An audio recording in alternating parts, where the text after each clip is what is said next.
الحمد لله نحمده ونستعينه ونستغفره ونؤمن به ونتوكل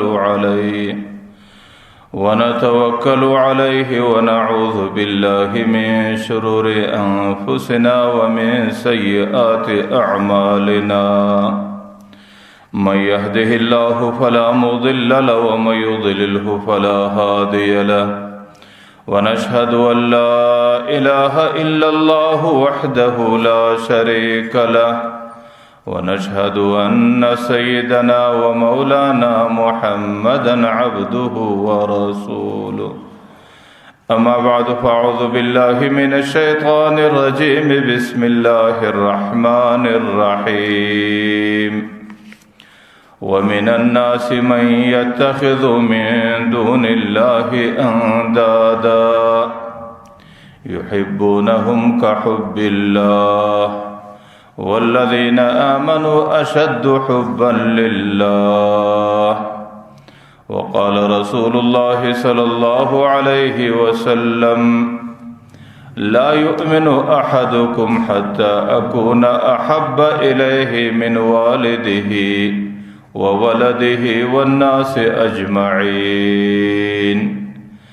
آمنت بالله صدق الله مولانا العظيم وصدق رسوله النبي الكريم ونحن على ذلك من الشاهدين والشاكرين والحمد لله رب العالمين. محترم حاضرین، اللہ تعالیٰ انسان ته په دنیا کې زندگی ورکړې ده. خو د انسان د زندګۍ په دنیا کې دوه غرض او دوه مقصد دي. د دوه غرضو او مقصدو په خاطر الله تعالیٰ انسان ته په دنیا کې ژوند ورکړی دی.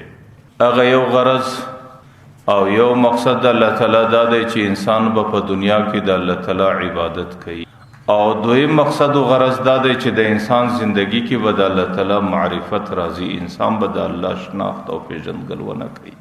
نو د انسان د زندگی دوه مقصد دي، د الله تعالیٰ عبادت او د الله تعالیٰ معرفت.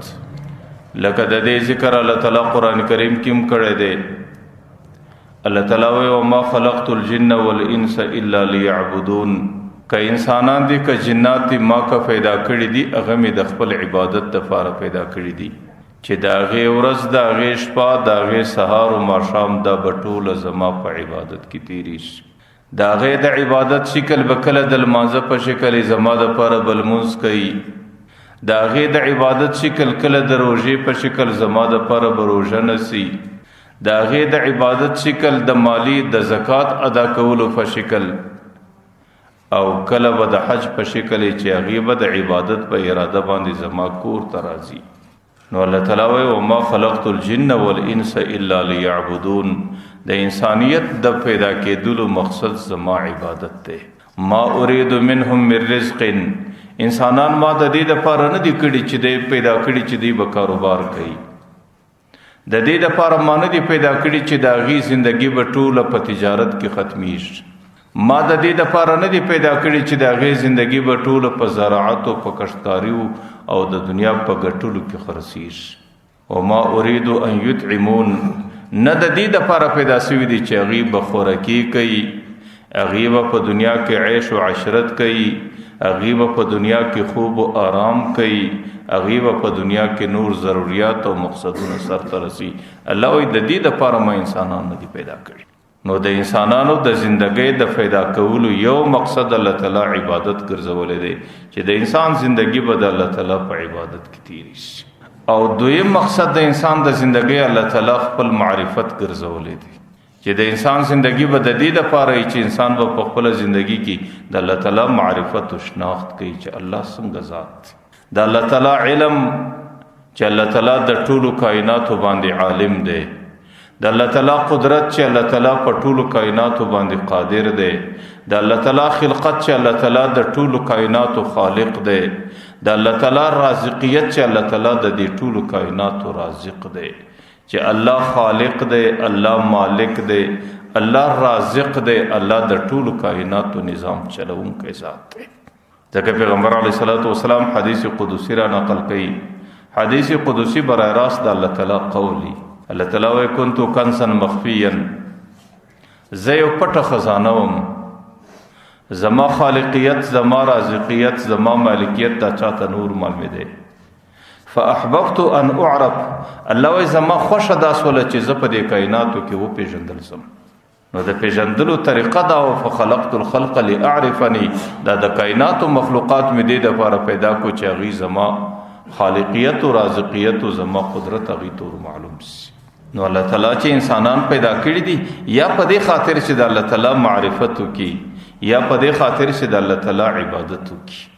ځکه چې انسان کله په عقل باندې د الله تعالی معرفت وکړي چې الله تعالی د ټولو کائناتو خالق دی، الله تعالی د ټولو کائناتو مالک دی، د ټولو کائناتو رزق د الله تعالی په قدرت کې دی، د ټولو کائناتو شادي او شی ورځې د الله تعالی په قدرت کې دي، او د ټولو کائناتو مشکلات او پریشانۍ د الله تعالی په قدرت کې دي. چې کله د انسان عقیده او د انسان عقل هغې د الله تعالی پر دې صفاتو پر قدرت معلومولو باندې قادر سي، نو بیا خو د هغې ذات عشق دا ضرور د انسان په زړه کې راځي چې د ټولو کائناتو خالق دی، د ټولو کائناتو مالک او قادر ذات دی. بیا به د هغې سره د انسان مینه او عشق او محبت څنګه نه وي. چې کله د انسان په زړه کې د الله تعالی معرفت رالی، د هغه معرفت څه وروسته به د انسان په زړه کې د الله تعالی محبت ضرور راځي. او د انسان د الله د محبت علامه د انسان په زندگی کې د انسان اندامونه، د انسان د بدن قوتونه، د انسان د زندگی تدبیرونه به بیا ټولو د الله تعالی په عبادت کې تیری شي. ځکه لمونځ هم د الله تعالی یو عشق دی چې د کوم ذات سره ستا مینه ده، د کوم ذات سره ستا عشق دی، هغې ته کله په یو شکل درېدل، کله ملا ورته کږول، کله هغې ته خپل سر د هغې پر قدمو باندې لګول، دا د هغې عشق دی. کله د هغې د راضي کولو په خاطر باندې په لوږو په تنده ګرځېدل د روژې په شکل، دا هم د الله تعالی یو عشق دی. کله د هغې د راضي کولو دپاره خپل مال و دولت خرڅول د زکاتونو او د خیراتونو په شکل، دا هم د هغې یو عشق دی. او کله خپل کور او خپل کلی او خپل بچان او خپل وطن پرېښول او د بدن خپل لباس لرې کول او د سپین کفن په شکل د هغې د کور ملاقات له ورتلل او د لیونیانو په شکل د هغې پر کور باندې په منډه راګرځېدل، دا هم د الله تعالی یو عشق او محبت دی. نو د انسان د زندګۍ مقصد په دنیا کې د الله تعالی معرفت او شناخت دی چې د الله تعالی قدرتونه د انسان په دماغ کې کښیني، د الله تعالی صفاتو باندې د انسان عقیده جوړه سي، د الله تعالی قدرتونو باندې د انسان یقین راسي. د هغې څه وروسته بیا د الله تعالی عشق د هغې انسان په زړه کې راځي او د هغه عشق اثرات د انسان پر اندامو باندې د عبادتو، د لمانځو، د روژې او د زکاتو، د حج په شکل ښکاره کېږي. نو چې کله د انسان زندگی د هغې مقصد د الله تعالی عبادت او د الله تعالی معرفت ګرځېدلی دی، نو بیا به انسان د زندگی په دماغ کې د الله تعالی معرفت و مینه لري او په زړه کې به د الله تعالی عشق او محبت، د انسان زړه به د الله تعالی د عشق دپاره یو لوړ شي، د انسان مازغه او دماغ به د الله تعالی د معرفت دپاره یو لوړ شي. دلته به معرفت پروت وي او په دې زړه کې به عشق او محبت راسي. لیکن الله تعالی قرآن کریم کې ومن الناس، الله تعالی خو انسانان د عبادت لپاره پیدا کړي دي، لیکن انسانانو کې اوس داسې انسانان هم پیدا سي. ومن الناس من يتخذ من دون الله اندادا، هغوی به د الله تعالی څخه سوا د ځان دپاره نور مخلوقات پیدا کړي، د هغې عشق، د هغې محبت، د هغې مینه، د هغې تعلق پر د انسان باندې بیا غالب وګرځي. د هغې نور مخلوقاتو سره دی څنګه زندگی تیروي؟ یحبونهم کحب الله، لکه مسلمان چې د الله تعالی سره محبت ساتي، د نور مخلوقاتو سره د انسان د غمره محبت راسي. لیکن د مسلمان صفت بسی، د مؤمن خاصیت بسی، الله وی والذین آمنوا اشد حبا لله، چې کوم څوک مؤمن دی د الله تعالی سره محبت دی، د هغې د زندګۍ لوی صفت بدایي چې د هغې په زړه کې به د الله تعالی محبت دی، د الله څخه سوا د بل چا عشق، د بل چا تعلق، د بل چا محبت به نه راځي. تفسیر ابن کثیر د دې آیات په تفسیر کې لیکلی دي چې الله تعالی وایي ومن الناس من یتخذ من دون الله اندادا، بعض انسانان داسې چې د الله تعالی سره بغیر د بل چا عشق او محبت سره تواچ. تفسیر ابن کثیر لیکلی دی چې د دې سمرات کافران دي. کافران د الله تعالی د ذات سره سیوا د بوتانو محبت سره تواچ. کله بوتانو ته ولاړ عبادت ورته کوي، کله بوتانو ته پر ملا باندې کژیږي داغه تعظیم کوي، او کله بوتانو ته پر سجدو باندې پراته داغه څخه خپل حاجتونه غواړي او داغه څخه د خپل مقصدونو پر کول غواړي. لیکن مومن د دې خلکو د دې کافرانو په مقابل کې د مومن بس کوي. نو کافرانو خو د بوتانو عبادت زړه ته واچوي، د بوتانو محبت زړه ته واچوي او ځانونه د بوتانو عاشقان جوړ کړو. لیکن د مومن شان بسوي والذین آمنوا اشد حبا لله. مومن به هغه چې د الله سم سوا د بل چا محبت بد د پزړه کې ناراضي.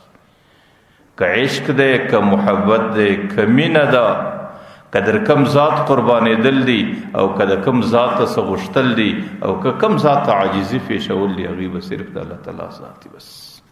بعض مفسرین بیا د دې آیات په تفسیر کې لیکلي دي ومن الناس من يتخذ من دون الله اندادا. د دې سمراد مؤمنان دي. په مؤمنانو کې بعض خلک داسې دي چې هغه پر غلطه لار باندې ولاړ. کله د یو چا پر حسن او جمال باندې عاشق سي، بیا دا غي حسن او جمال دی داسې حال ته ورسي چې دی دا غي په محبت کې داسې مبتلا سي لکه مؤمن چې د الله په محبت کې مبتلا کیږي. کله دی د یو چا پر مال او دولت باندې د مال او دولت سره دومره متاثر سي چې د مال او دولت په خاطر باندې دا غي دومره عظمت او دا غي دومره محبت د په دماغ کې راسي، بیا غي ته دی داسې کښته پورته کیږي لکه مؤمن چې الله ته څنګه کښته پورته کیږي. کله د یو چا د هنر او د کمال او د کسب په وجه باندې د هغې په محبت کې د داسې مستغرق سي چې بیا د استاذۍ په شکل د هغې سره د کښته پورته کیږي لکه مؤمن چې د الله سره څنګه کښته پورته کیږي. کله په دې دوکه کې راسي چې دا زما قائد دی، کله په دې دوکه کې راسي چې دا زما لیډر دی، کله په دې کې راسي چې دا زما مشر دی، کله په دې کې راسي چې دا زما رهبر دی. بیا د ځان لپاره هغه یو معشوق وګرځي، بیا د هغې په محبت کې داسې لیونی سي چې نه روا ګوري نه ناروا ګوري، نه جایز ګوري نه ناجایز ګوري. بیا د هغې په محبت او په عشق کې در هر څه تیر سوی دی لکه مؤمن چې د الله تعالی په عشق او محبت کې در هر څه تیر. ځکه ومن الناس من يتخذ من دون الله اندادا. الله تعالی خو انسانان د خپل عشق د پاره پیدا کړی دي، لیکن انسانان کله کله د الله تعالی سره سوا د بل چا عشق دی ماتور شو کی. صوفیای کرام لیکي چې د دې آیات تفسیر دا دی چې د مؤمن د پاره د الله تعالی د عشق سره سوا بل عشق دماغ ته اچول دا منع دي. د مؤمن کا محبت هم به د الله سره، که عشق دی هم به د الله سي، که غشتنه ده هم به د الله سي، او که د مشکلات او پریشانیو حل دی د غیم غشتنه به هم صرف مؤمن د الله سره. هغه وزګه د الله تعالی په مقابل کې چې څومره عشقونه دي، د الله تعالی په مقابل کې چې د هر چا سره څومره محبتونه دي، هغه ټول فنا دي، هغه ټول ختمېدونکي دي. د هغې اخره نتیجه فراق دی، د هغې اخره نتیجه جدایی ده، د هغې اخره نتیجه پښیماني ده. لیکن چې کوم محبت د الله تعالی سره راځي هغې بقا لري، هغې همیشه وي، هغې ختمېدونکی نه دی، هغې فراق نه لري.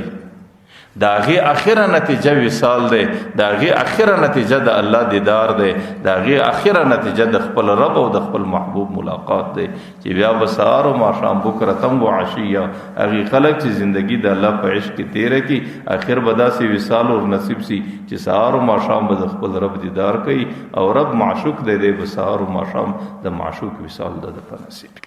ځکه د الله په مقابل کې چې څومره عشقونه دي، د الله په مقابل کې چې څومره محبتونه دي، د الله تعالی په مقابل کې چې څومره تعلقات دي، هغې ټوله د فنا په حد کې دي، لیکن عشق د الله تعالی دا د بقا په حد کې دی. د هغې نتیجه آخر فراق او پښیماني ده، د دې نتیجه آخر وصال او خوشحالي ده. نو ځکه الله تعالی والذین آمنوا اشد حبا لله چې کوم څوک مؤمنان دي د هغې به خپل عشق او محبت د الله تعالی سره، که هر څومره عشق دی، که هر څومره د عشق زندگی ده، که د هر چا سره سوې ده، د الله تعالی سره سوا د هغې اخره نتیجه د فراق او د جدایۍ د پښیمانۍ او د ژړا څخه بغیر بل څه نه ده راوتلی. حضرت یوسف علیه السلام ته په انبیاو کې الله تعالی ډېر حوصله او جمال ورکړی. چې د هغې حسن او جمال بیا په انسانانو کې ډېر کمو انسانانو ته ورکول شوی.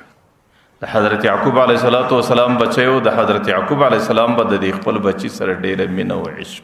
حضرت یعقوب علیه السلام به همیشه دا بچی مخ ته کښېنولی، همیشه به د سترګو څخه نه غایباوي.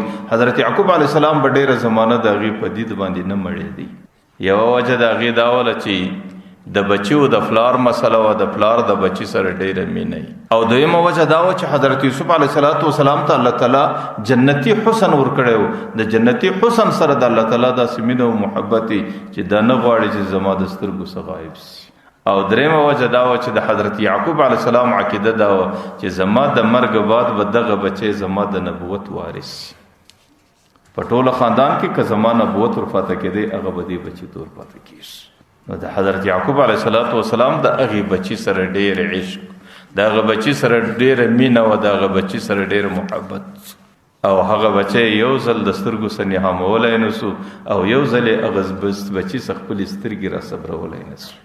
لیکن چې کله هغه عشق هغه محبت ډېر حد ته ورسېدی، نو ما درته ویل د دنیا عشق دی، د دنیا محبت دی، او د دنیا عشق و محبت لوی امتحان دی. د هغې آخره نتیجه فراق دی، د هغې آخره نتیجه جدایی ده. د هغه عشق آخره نتیجه حضرت یعقوب علیه السلام د هغې څخه هغه بچی جدا کیږي. حضرت یعقوب علیه السلام د هغه بچی په جدایی کې پریشانه کیږي. غالبا معالم التنزیل تفسیر کې لیکلی دی حضرت یعقوب علیه السلام د هغه عشق په نتیجه کې 80 کاله مسلسل په ژړا کې تیر. هغه 80 کاله په دې نعرو په دې افسوسو یا صفا علی یوسف یا صفا علی یوسف. هغه د هغه بچی پر فراق باندې د افسوس څخه بغیر بل څه نه وی دي. وبيزت عیناه من الحزن، د هغې د سترګو تور په ژړا کې ختم سو، او د هغې سترګې تکې سپینې سوې، او هو کظیم د هغې سترګې بېدیده سوې. هغې د هغه بچي په فراق کې په ډېره ژړا کې ورپسې ړوند سو. او ما درته ویل چې د الله تعالی څخه سوا د بل چا عشق سړی کوي، د الله تعالی څخه سوا د بل چا محبت کوي، د هغې محبت آخره نتیجه فنا ده، د هغې محبت آخره نتیجه فراق دی، د هغې محبت آخره نتیجه جدایی ده. او هغې کې د ژړا او د پښیمانۍ څخه بغیر بل څه سړي ته نور پاتېږي. حضرت یوسف علیه السلام چې کله په مصر ته رالی، نو حضرت یوسف علیه السلام د عزیز مصر په کور کې اوسېږي. د عزیز مصر چې کومه زنانه و، هغې د حضرت یوسف علیه السلام پر حسن باندې عاشقه ده، او هغې د حضرت یوسف علیه السلام په ډېر غټ قیمت باندې هغې در کوره پورې راوړي او د مصر په بازار کې رانسي. حضرت یوسف علیه السلام د غلام په شکل خرڅېږي. ځکه پلار یې هلته په دې بچي باندې دا توقع وه چې زما بچی که نن غلام وی هغې به څومره قیمت وی. لیکن الله تعالی ته هغه قول ناخوښ و. هغې بچی د غلامۍ په شکل د مصر په بازار کې په یو څو کوټه پیسو باندې خرڅېږي، او څوک یې رانسي؟ دا عزیز مصر چې د مصر کم وزیر دی او غټ حاکم دی، د هغې زنانې رانسي. د هغې په زړه کې د یوسف علیه السلام عشق دی. هغې یو څه کوټه پیسې ورکړي، هغې څه وایي؟ جماد چند و دادم جان خریدم، بحمد الله عجیب ارزان، قسم بالله عجیب ارزان خریدم. څو کوټه پیسې مې ورکړې، د خپل ځان دپاره مې خپل زړه او روح او خپل ژوند رانیوی. ورته زما په الله قسم چې ډېر ارزانه سودا اوس او په ډېر ارزانه راته پرېوته. نو حضرت یوسف علیه السلام د هغې زنانې په کور کې ډېر په احترام، په ډېر راحت، په ډېره هوسایي کې اوسېږي. د حضرت یوسف علیه السلام چې زندګي لږ راپورته سوه، د حضرت یوسف علیه السلام سره به د ښکار ډېر شوق. نو بیا به هغه زنانې دی د ښکار دپاره غرو ساراو ته استوی، او د ده د حفاظت دپاره به باقاعده عمله مقرره وه چې هغې به مخ و شاته ورسره تلل چې دې بچي ته څوک تکلیف ونه رسي. حضرت یوسف علیه السلام یو ځل ښکار ته رالی. چې کله ښکار ته رالی، نو د غره په لمن کې یو شپانه دی، هغې د کنعان څخه یو رمه را روانه کړې ده، او کنعان د ده پلارنی وطن و.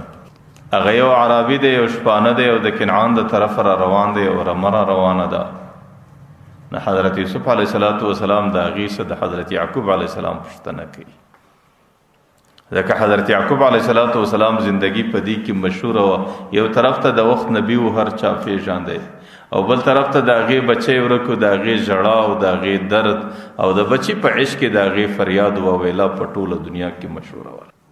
یوسف علیه السلام د هغې څه د خپل بوډا پلار پوښتنه وکړه چې زما پلار په کوم حالت کې، یا دا ورته ویل چې هغه بوډا چې د هغې بچی ورکو هغې په کوم حالت کې، هغې ورته ویل چې هغې د ډېرې ژړا څخه خپلې سترګې د لاسه ورکړي، هغې د ډېره غمه څه اوس پر ملا باندې کور ته ولاړېدلی نسي، هغې 40 ساعته مکمل په غم کې او په پریشانیو په ژړا کې غرقه زندگی روانه ده. حضرت یوسف علیه السلام چې کله د خپل پلار حالت واورېدی نو حضرت یوسف علیه السلام پر غزی باندې دومره وژړل چې د غمه څه بېهوش شو. چې کوم خادمان ورسره وو هغې حضرت یوسف علیه السلام راپورته کوي چې پر دا باندې ولې دومره بېهوشي راله. د خپل پلار حکایت او قصه ورته وکړه چې زما په فراق او زما په جدایي کې زما پلار دې حد ته رسېدلی دی. هغه خادمانو دستي د ده څه پوښتنه وکړه چې ستا پر پلار باندې ولې دا کیفیت دی. هغه ورته ګوره زما د پلار څه یو کمزوري سوې ده او دا عمل د هغې کمزورۍ نتیجه ده. هغه عمل دا دی، هغه کمزوري دا ده چې زما پلار د خپل رب سره یو ځای زما عشقم د غومره و دماغ ته اچولی دی چې هغې کله زما په عشق کې راغلی دی او زما په محبت کې راغلی دی چې کوم محبت د الله تعالی د ذات سره مناسب و په هغې محبت کې د زه یو څه شریک کړی د هغې نتیجه نن هغه خپل رب په ده باندې دا ویني چې د ده ټوله زندگی په غم کې تیره ده، د ده ټوله زندگی په ژړا کې ده او د ده ټوله زندگی په فریاد کې ده چې د ډېرې ژړا څه د هغې سترګې ړندې دي، د ډېره غمه څه هغه پر ملا باندې ولاړېدی نه سي او د ډېرې پریشانۍ څه هغه ټوله ورځ راوتی نه سي. زه دا وایم چې او من الناس من یتخذ من دون الله اندادا، بعضې خلک دا دي د الله تعالی سما سوا د بل چا عشق و دماغ ته واچي. یحبونهم کحب الله، لکه یو سړی چې د الله تعالی سره عشق و مینه لري دی د هغه بل چا سره د غومره عشق و مینه روانه کي او چې کله یې روانه کي نو ځکه د هغې اخره نتیجه پریشاني، د هغې اخره نتیجه پښیماني. والذین آمنوا اشد حبا لله، چې کوم خلک مؤمنان دي د هغې دپاره مناسب دا دی چې د ټولو څه زیات د الله تعالی محبت دماغ ته واچي او د الله د محبت علامه دی چې بیا دغه سړي زندگی په عبادت کې، دغه سړي ژوند په عبادت کې، دغه سړي اندامونه په عبادت نه ستړي کېږي، هغه سړی د خپل معشوق رب په عبادت کې نه پریشانه کېږي. حضرت یعقوب علیه السلام یو ځل دا کوشش وکړي د حضرت یوسف علیه السلام په عشق چې د هغې به یو مجسمه جوړ کړم، یو تصویر به جوړ کړم، یو شکل به جوړ کړم، هغه مجسمې او تصویر ته به ګورم، په هغې باندې به زما د زړه څه تسلي کېږي. حضرت یعقوب علیه السلام په شریعت کې مجسمه او تصویر جوړول حرام نه. حضرت یعقوب علیه السلام ډېر کوشش وکړي چې د حضرت یوسف علیه السلام یو تمثال جوړ کړي، یو مجسمه او یو شکل یې جوړ کړي چې د هغې په لیدلو د ده زړه کې سکون راځي. لیکن چې هر څه یې وکړو هغې ته په دنیا کې داسې شکل، داسې تمثال، داسې صورت ور پیدا نه سو چې هغې دې د حضرت یوسف علیه السلام مشابه وي او په هغې سره دې د ده د زړه څخه د حضرت یوسف علیه السلام د مینې سپکوالی راسي او د ده زړه دې د هغې په لیدلو باندې څه تسلي اوسي. چې کله څه زمانه په دې کې تیره کله،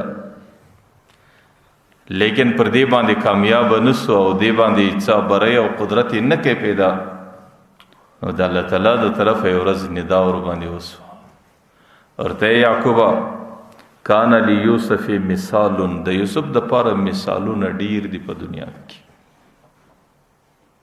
ولکن ما امکن تصویره، لیکن اشکل علیک تصویره، تا ته د هغې تصویر جوړول، د هغې مثال جوړول، د هغې هغه صورت جوړول ډیر مشکل سو، ځکه ته یې نسې جوړولی.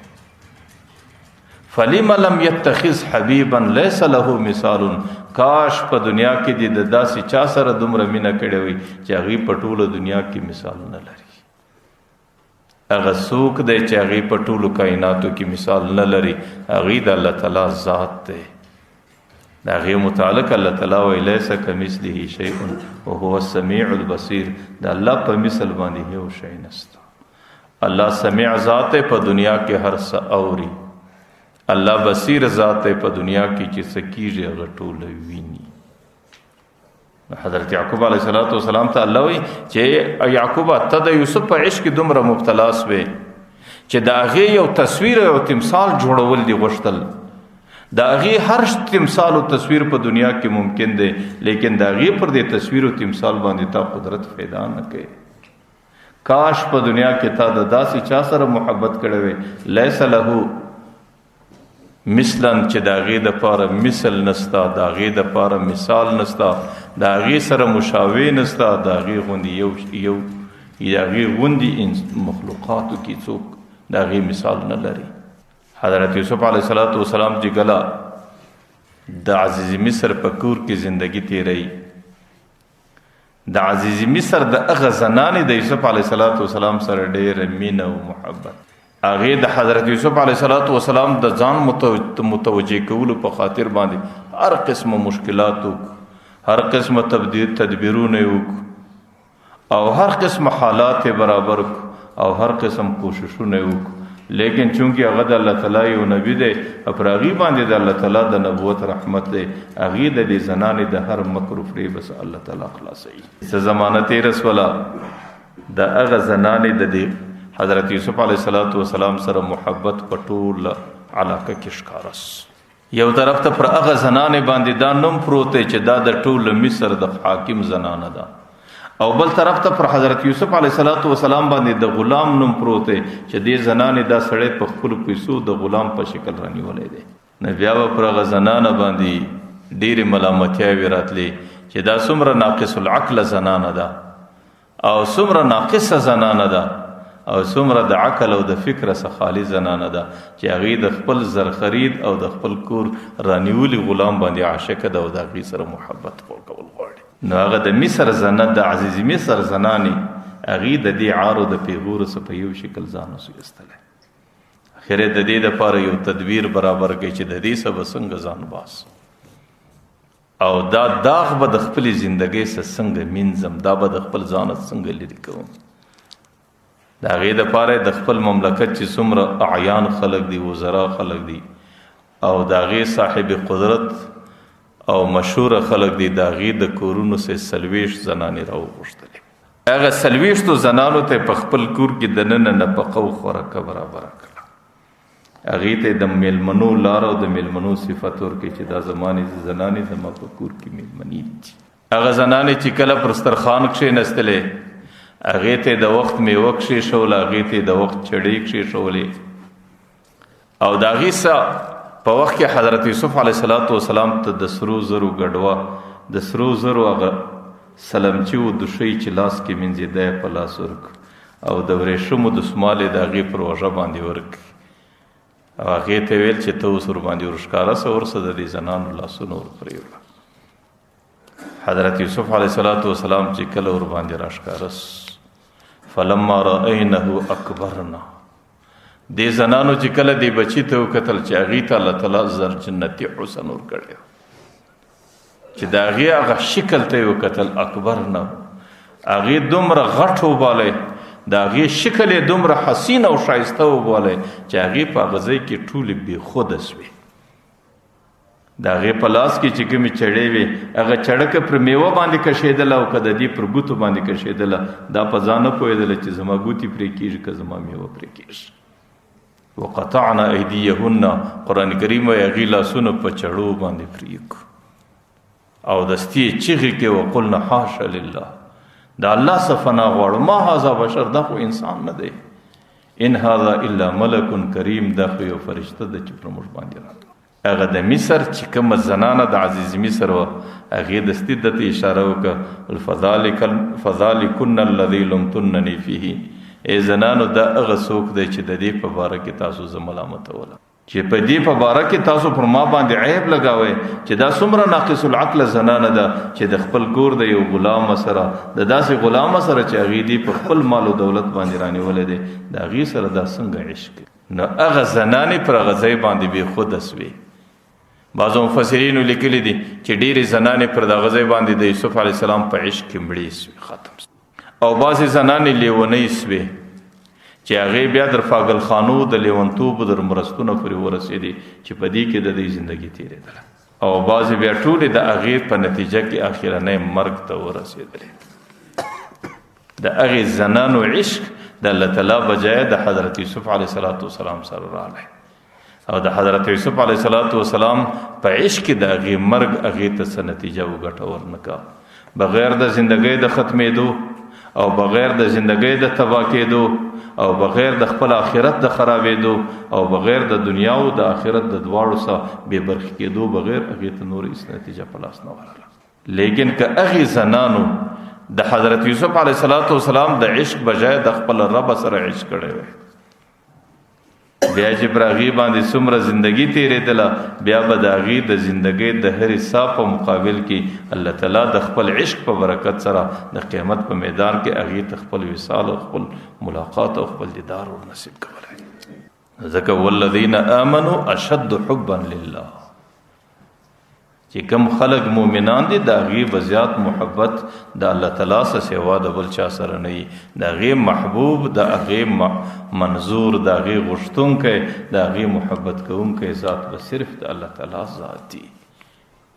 لیکن د دې بجای ومن الناس من یتخذ من دون الله انداد، بعض خلک داسې چې هغې د خپلې زندګۍ عشق د الله سره سوا د بل چا سره روان کړي، نو بیا خو هغې ډېرې نقصاني سي. د هغې د هغه نقصان نتیجه څه وي؟ د هغې د هغه نقصان نتیجه ده چې هغې بیا د پښیمانۍ او هغې بیا د ژړا او هغې بیا د زندګۍ د ختمېدو بغیر بله لار نه لري. دنیا کې هر چاته الله تعالی په دماغ کې عشق ورکوي، دنیا کې یو انسان بغیر د عشق نسته.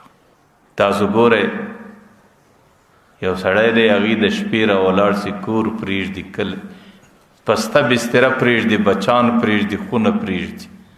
زه سهار وختي را تېرېږم پر دې لارو باندې، دی پر دې روډ باندې ګرځي چې ورته ګورې د هغې شکل د چوکیدار دی.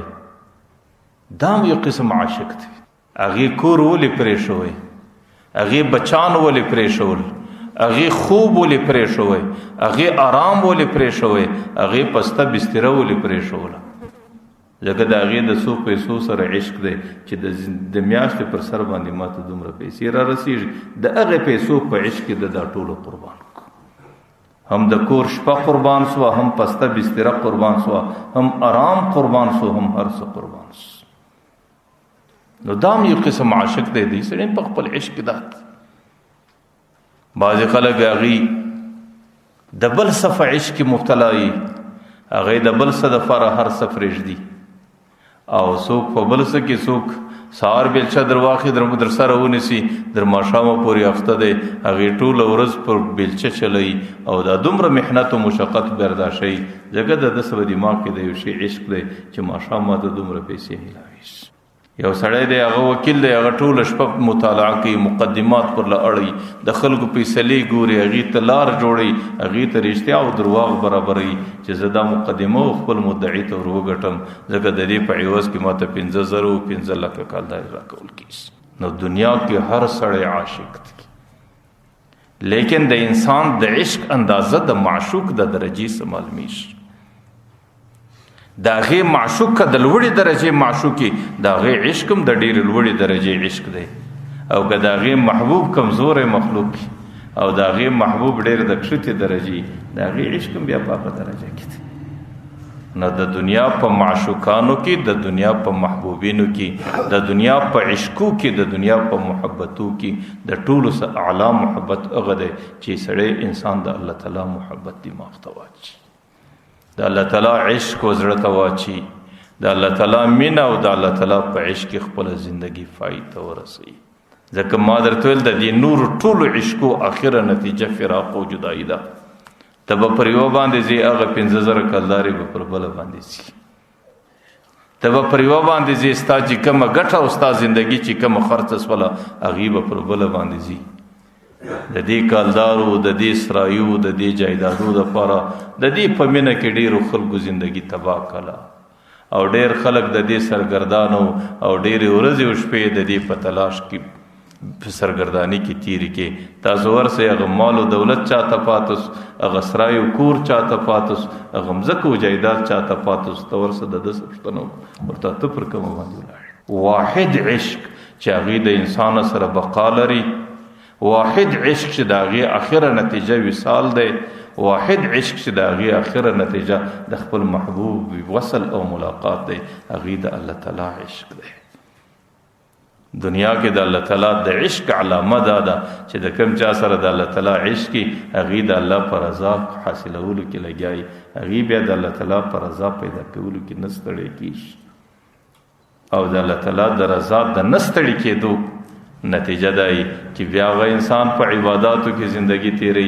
ځکه عبادت د الله تعالی ملاقات ده الله تعالی تلاس پر نامه ولاړ لکه سړی چې د خپل محبوب د رضا لپاره ولاړ الله تعالی تملاک کول خپل محبوب ته عاجزی کول الله تعالی ته شی پر دې سر پر دې مځکه باندې شول ز ډېر زلوایم پیغمبر علی السلام ای الساجد یسجد علی قدمی الرحمن چې سړی سجده کوي دا فکر وای چې زما سجده پر دې مځکه باندې نه ده زما سجده د الله تعالی پر قدمو ده زما محبوب زما معشوق چې د کم چا سره زما عشق دی غدل ته ولاړ دی دا غیر د رضا د پاره د خپل عاجزی ښکار کول د پاره ز د خپل تندې دا ځکه حدیث شریف به غالبا من کان مشتاق لله اشتاق كل شيء الیه چې کوم څوک د الله تعالی طرف ته شوق ښکارا کی عشق ښکارا کی الله تعالی د ټولو مخلوقاتو په زړه کې د عشق او شوق راچي بیا الله تعالی د هغې زندگی د هغې د زندگی ضروریات د هغې پریشانی د هغې مشکلات د هغې حل او د هغې فرق کول او د هغې لرې کول د الله تعالی په خپل قدرت کې د هغه سړي څخه اخلي چې کوم سړي خپل مشکلات الله تعالی ته پیش کړو چې کوم سړي خپل ضرورت الله تعالی ته پیش الله تعالی د هغې د مشکلاتو او د ضرورتو بندوبست کوي او چې کوم څوک د الله بغیر دنیا ته پیش کی هغه د دنیا عشق او د دنیا محبت او د دنیا حالات په دماغ کې راواسي الله تعالی هغه د دنیا ټول وسپاري زه درته هم چې په کم شي په عشق د انسان لمرګ راس لکه غزنان لره د حضرت یوسف علیه السلام په عشق کې مرګ رااله دا غي زندگی هم تباس او دا غي آخرت هم تباس لیکن کم چاله چې د الله تعالی په عشق کې مرګ رااله دا غي د هرې وینې د ساس کې په بدل کې د الله دیدار دا غي د زندگی د هرې سا په بدل کې د الله تعالی دیدار راځي حضرت بایزید بستامی رحمه الله مبارک راضی تذکرۃ الاولیاء کې لیکلي دي هغه پر یو دش باندې سل کسان د الله تعالی اولیاء د الله تعالی محبوبین د الله تعالی عاشقان هغه مړ پراته او د الله تعالی په عشق کې وفات سوي او هغه بے ګور او بے کفن پر یو دش باندې پراته وي حضرت بایزید بستامی د الله تعالی په حضور کې چیغې کې یا الله د الله ستا عاشقان بدر کوم وخت پورې داسې قتل کیږي هغه بدر کوم وخت ستا د محبت او د عشق په ور کې داسې سوزل کیږي الله تعالی د طرفه ندا ورته کول کیږي چې زما محبوبین به زما په عشق کې د غسی وفات کیږي خو لیکن د دې د پاره بدیت لکه یوسف چې سو قتل کې غدیت لري د دې د پاره بدیت په آخرت کې تیاری شي حضرت بایزید بستامی دا راکې چې الله د دې دیت بسي د دې معشوقانو چې د الله تعالی په عشق ځان کبابوي د الله په عشق نه پر اور باندې صرفه لري نه پر ژوند باندې صرفه لري نه پر سختی باندې صرفه لري او نه پر تکلیف او پر مشقت صرفه لري یا الله د دې بدله بسي د دې دیت بسي الله تعالی ورته حضرت بایزید بستامی باندې د الله تعالی د طرفه یو ندا او یو ژغ راځي نو الله تعالی د طرفه چې دیت اهل دنیا الدراهم والدنانیر دنیا کې چې اوسو قتل سي دا غي دیت خو بدای چې دراهم او دنانیر به دا غي په عوض کې ورکول کیږي لیکن د الله تعالی په محبت کې چې کوم څوک قتل سي د الله په عشق کې چې کوم څوک زندگی ورکی د الله په عشق کې چې کوم څوک د خپل زندګۍ سره تیر سي ودیت قتل اهل الله دیه رؤیت الجبار چې کوم څوک د الله تعالی په عشق کې قتل سي دا غي د دیت دا غي د قیامت په میدان کې د الله تعالی دیدار بیا چې د هغې د زندګۍ سره څومره ساز کې د وینو تویې سوي د هرې ساز کې په مقابل کې د الله تعالی دیدار دی.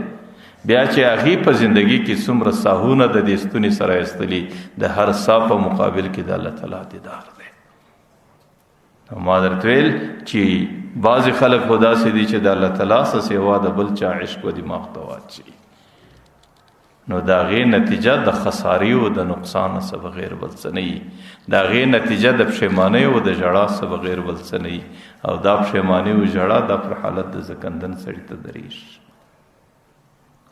علماء لیکلي دي سړی چې وفات کیږي اکثره په وفات پر وخت پر دې مخ باندې لږ خوله راځي، پر دې پزه باندې لږ خوله راځي، او دا خوله د هغې شرمندګۍ په خاطر چې زما زندگی څنګه د الله د عشق څخه بغیر د بل شي په عشق کې تېره شوه. نو بیا پر حالت د زکندن دی ډېر شرمنده وي، حالت د زکندن باندې دی ډېر پښیمانه وي، او د هغې شرمندګۍ او د پښیمانۍ نتیجه هغې د خولې په شکل د پر دې اثر پر دې مخ او پر دې چهره باندې ښکاره کېږي. ما درته ویل چې د زلیخا چې کوم هم نشینانې وي، د عزیز مصر د عزیز مصر د زنانې چې کوم ناستګویې وي، نو هغې د یوسف علیه السلام په عشق کې ځان تباه کړي. کاش که هغې د الله تعالی په عشق کې خپله زندګي داس ته لاس ورکړی وی، بیا به د زندګۍ د هرې سا په مقابل کې د الله تعالی دیدار وی. د مصر د عزیز مصر چې کومه زنانه د حضرت یوسف علیه السلام په عشق کې زندګي تیروي، هغې د ماشوموالي څخه حضرت یوسف علیه السلام په خوب کې لیدلی دی. هغې د ماشوموالي څخه زندګي د حضرت یوسف علیه السلام په عشق کې روانه کړې ده. در 80 کالو پورې چې د هغې ژوند رسېدی، هغې ټوله زندګي د یوسف علیه السلام په عشق او په محبت کې تېره کړه. لیکن د هغې زندګي په ټوله زندګي کې یو ځل د هغې وصال نه شو په نصیب، چې کوم وصال د دې مطلوب او مقصود. هغې د حضرت یوسف علیه السلام د رضا او د خدمت لپاره هر څه وکړو. هغې د مصر ټولې خزانې پر د باندې خرڅې کړې. هغې په مصر کې د ده دپاره قسمه قسم محلات جوړ کړو. هغې په مصر کې د ده دپاره هر قسم د ده د رضا دپاره هر قسم بدومبسونه وکړو. لیکن آخره نتیجه څه و؟ حضرت یوسف علیه السلام د دې څه جیل ته ځي. حضرت یوسف علیه السلام د جیل څه برته راوځي، او د جیل څه چې برته راوځي چې د دې د کور د مصر کوم حکومت په لاس کې دی، الله تعالی هغه حکومت حضرت یوسف علیه السلام ته ورکړي. هغه زنانه بیا در فدره، هغه زنانه کور پر کور، هغه زنانه په سترګو باندې ړنده، هغه زنانه کلی پر کلی باندې د یو فقیر او د سوالګري په خاطر باندې ګرځي. د هغې 80 کاله د عشق نتیجه حضرت یوسف علیه السلام سره چې دیو کې د هغې نتیجه دغه راغله. هغه شاعر نه وی نه خدا ہی ملا نہ وصال صنم، نہ ادھر کے رہے نہ ادھر کے رہے. نه الله تعالی په لاس ورلی، نه د خپل محبوب ملاقات په لاس ورلی. که اوس هغې دغه زندګي د الله تعالی په عشق کې تېره کړې وی، بیا به داسې زندګي نه وای ستړې لکه کومه زندګي چې هغې ستړې د حضرت یوسف علیه السلام په عشق کې تېره کړه. لیکن په آخره زندګي کې د هغې آخر الله تعالی دستګیري کوي. په آخر زندگی کې الله تعالی هغې ته د عشق مجازي څخه خپل عشق حقیقي ور نصیب کوي. په آخر زندگی کې هغې اخر د الله تعالی عشق په دماغ کې راولي. نو که د هغې څه دا پوښتنه وشي چې د هغه عشقینو په مابین کې څومره فرق و چې زندگی د یوسف علیه السلام په عشق کې د 80 کالو پورې تېره شوه، وروسته د الله تعالی عشق په دماغ کې رالی، بیا به هغه دا وایي چې د دې زندګۍ په مابین کې فرق د ذرې او د دریاب دی، چې د یوسف علیه السلام عشق د الله د عشق په مقابل کې د ذرې حیثیت هم نه لري. د دې زندګۍ د دې عشقینو په مابین کې فرق دا د عرش او د فرش دی. د دې زندګۍ او د هغې په مابین کې فرق د ورځې او د شپې دی، د فرق د مځکې او د اسمان دی. ځکه عشق هغې که انسان ته په شعور ځي، واحد عشق انسان له په شعور ځي، د واحد عشق نتیجه آخر وصال آخر خوشحالی راځي. هغه عشق دی چې د انسان په زندگی کې د الله تعالی محبت او مینه راځي. او د الله تعالی محبت او مینه داسې ده لکه پر دې لمر پر دې فضا باندې چې لمر راوخیږي، او چې لمر راوخیږي د هغې په مقابل کې ستوري ټوله بې نوره پاته سي. د الله د عشق او د محبت په مقابل کې نور محبتونه بیا ختمیږي. بیا د انسان د هر چا څه زیات په مسجد کې سات تیریږي. بیا انسان ته سکون په مسجد کې، انسان ته سکون په عبادت کې. نن خو مصیبت دا دی چې موږ کله مسجد لراس بیا مې در پښو ور لاندې دی. امام غریب په هر مسجد کې که 2 منټه وځنډې دی بیا پر هغه سړي باندې مځکه سره ده، بیا د مسجد د تذکروټه د پرسکروټه باندې سړی ناست دی. بیا په 1 منټ کې دی 10 واره وګړۍ ته ګوري، بیا 10 واره و دروازې ته ګوري چې دا ټیم څنګه واوښت. که د دې مسجد تر دروازه روزي پر دې ځای باندې په غیبت او په بهتان باندې اخته، پر هغې کم نصیبه باندې ګنټې نه غمیږي، په ګنټو نه پوهېږي. لیکن په مسجد کې پر هغې باندې 2 منټه زندگی غمیږي. د هغې وجه څه ده؟ د هغې د الله تعالی سره یو ذره مینه او محبت نشته. چې د الله سره مینه او محبت وي بیا خو مسجد د الله په کور کې دی، سړی د خپل محبوب په کور کې ناست دی. بیا خو لمونځ کول د الله تعالی ملاقات دی، د لمانځه په انتظار کې ناست دا داسې دی لکه لمانځه باندې ولاړ، او پر لمانځه باندې ولاړ داسې دی لکه د الله تعالی په مجلس کې ناست. او بیا عاشق د خپل محبوب د خپل معشوق په مجلس کې نه ستړی کېږي. او هغه غریب چې دلته ستړی معلومیږي نو بیا خو دا ښکاره خبره ده چې د هغې محبت د الله تعالی سره نشته. صرف رواج مجبوره کړی، صرف خلکو مجبوره کړی، او صرف عادت مجبوره کړی، او صرف یو څه مجبوره کړی. بخیر د شوقه څه په مسجد کې کښېنستل د هغې نتیجه دغې لکه تاسو چې په سترګو باندې وینئ. نو عشق په دنیا کې هغه عشق ډېر محبوب عشق، هغه ډېر محترم عشق. والذین آمنوا اشد حبا لله، د مؤمن د پاره د ټولو څه بهترین عشق د رب عشق دی چې زړه ته ولوېږي. قیس په عربو کې یو سړی دی، هغې د ماشوموالي د زمانې سره په عربو کې یو زنانه ویني، د هغې نوم د لیلا په شکل دی، پر هغې باندې عاشق دی. د هغې زندگی په هغه عشق کې روانه ده، د هغې ژوند، د هغې د زندګۍ ورځې او شپې، د هغې د زندګۍ سهارونه او ماښامونه د هغه زنانې په یاد کې تېرېږي. چې لږ زمانه وسوه د هغې د عشق چرچا او شهرت په ټولو علاقه کې وسلو، او چې وسلو نو پر هغې باندې دا پابندي ولګېدله چې د دې زنانې دروازې ته به نور نه ورځي، د دې زنانې کلي ته به نور نه ورځي، دې طرف ته به نه ورګرځي.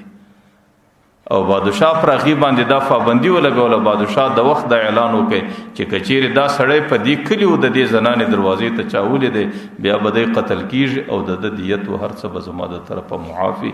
بیا دی خون نه لري، بیا دی د وینو دیت نه لري. چونکې هغې د هغه مخلوق په عشق کې ډېر بېتابه دی. نو قریبانو یې دا بندوبست وکړی چې هغه زنانه په یو شرعي طریقه او په نکاح واده تور وغواړي. لیکن په عربو کې حمیت ډیرو، په عربو کې فیغور ډیرو، په عربو کې قبایلیت ډیرو، هغې د غرو خلکو ډیر سخت مزاج خلکو.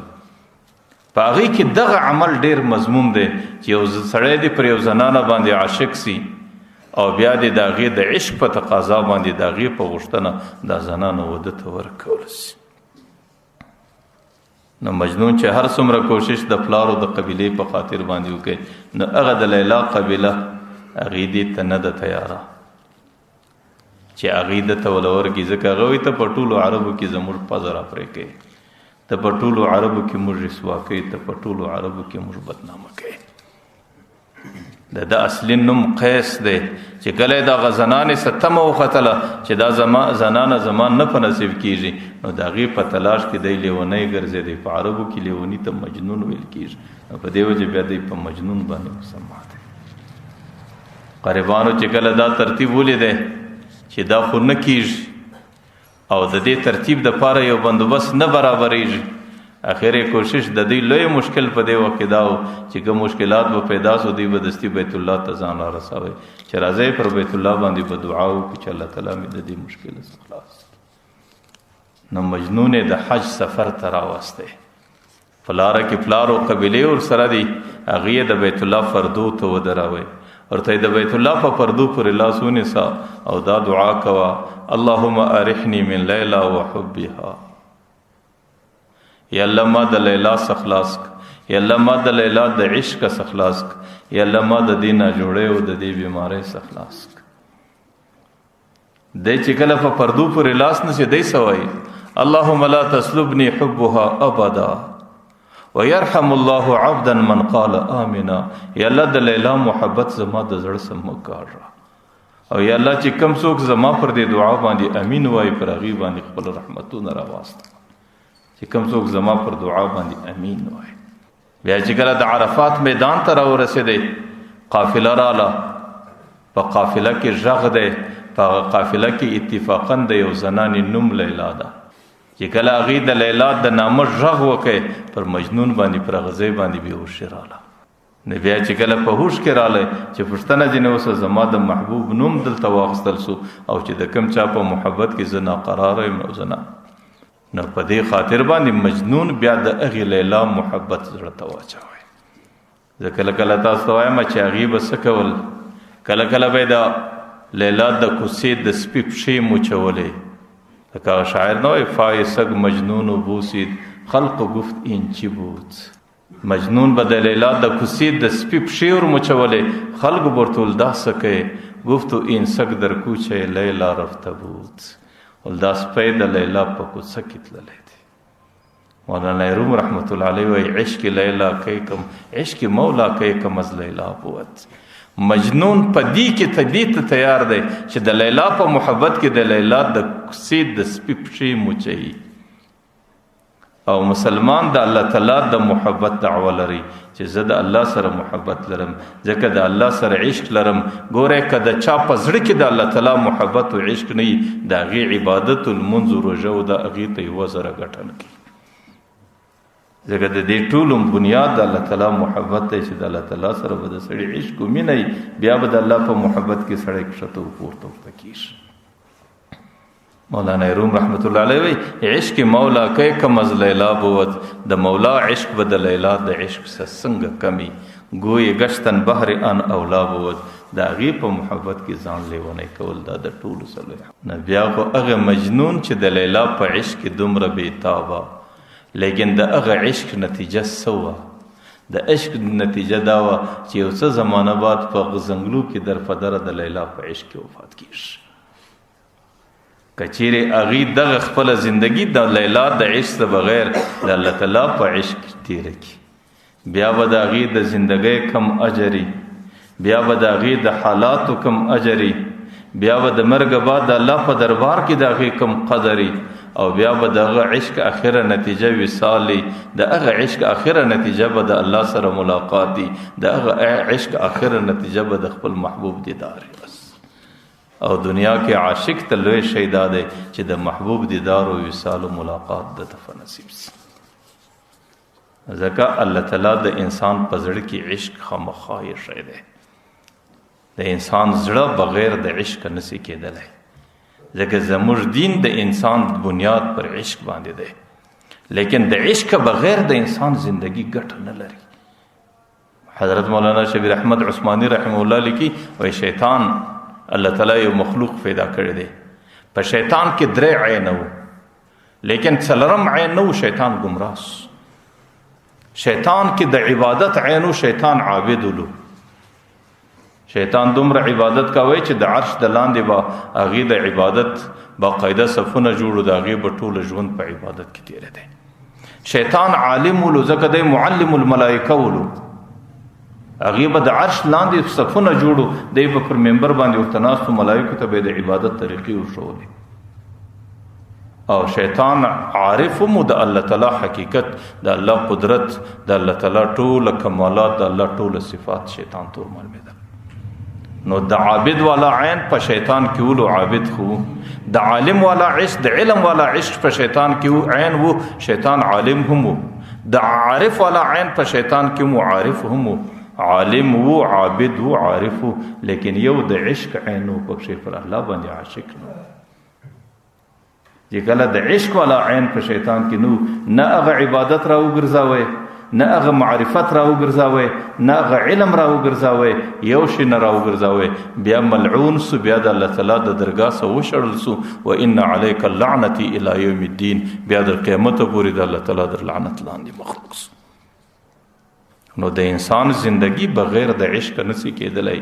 د انسان په مزاج کې الله تعالی د عشق ماده یې شی ده لیکن که دغه ترتیب د عشق غلط ولاړ شي بیا خو د انسان د پاره خساره ده، د انسان د پاره نقصان دی، د انسان د پاره تباهی ده. د هغې نتیجه آخر ژړا او پښیماني ده. بس هغې که د چا په حسن او جمال باندې سړی عاشق و دوکس، هغې که د چا په مال او دولت باندې سړی عاشق و دوکس، هغې که د چا په منصب او قدرت باندې سړی عاشق و دوکس، هغې که د چا په مشرتوب او په لیډري او په قیادت او په رهبري باندې سړی دوکس چې دا زما لیډر دی، دا زما مشر، او د هغې سره سړی عشق روان کی. ما درته ویل د هغه عشق په الله قسم که نتیجه بغیر د پښیمانۍ، بغیر د نقصانه، بغیر د خسارې، بغیر د تباهی سه یو سړي تور پاتې شي. که د انسان د پاره د خوشحالۍ نتیجه راوړي، که د انسان د پاره د راحت نتیجه راوړي، که د انسان د پاره د کامیابۍ نتیجه راوړي، که د انسان د پاره د وصال او د دیدار نتیجه راوړي، هغه صرف د الله تعالی عشق دی چې انسان یې په زړه کې راواچي او د الله تعالی عشق ته پر نورو عشقو ټولو باندې ترجیح ورکړي. نو ځکه دا د مؤمن صفت به همي او دا د الله تعالی فرمان به همي، والذین آمنوا اشد حبا لله. د مؤمن په زړه کې به د الله تعالی محبت، د الله تعالی د محبت علامه او معنا څه ده چې کم څه د الله تعالی د محبت په مقابل کې رالو هغه به پر شا غورځي. بس دې خوا ته د الله تعالی د محبت تقاضا راله، دې خوا ته ستا د پیسې او د ګټې تقاضا راله. اوس تا ایمان په امتحان کې دی چې د چا محبت دی، د پیسو عشق دی که د الله عشق دی. پر دې ځای د سړي ایمان قتل کېږي. دې ځای کې د قومیت تقاضا راله چې زما پلانکی مشر کېږي، زما پلانکی وزیر کېږي، او دې ځای کې د الله د محبت تقاضا راله، دا سره ټکر سوی. اوس تا ایمان په امتحان کې دی چې د الله عشق دی که هغه عشق دی.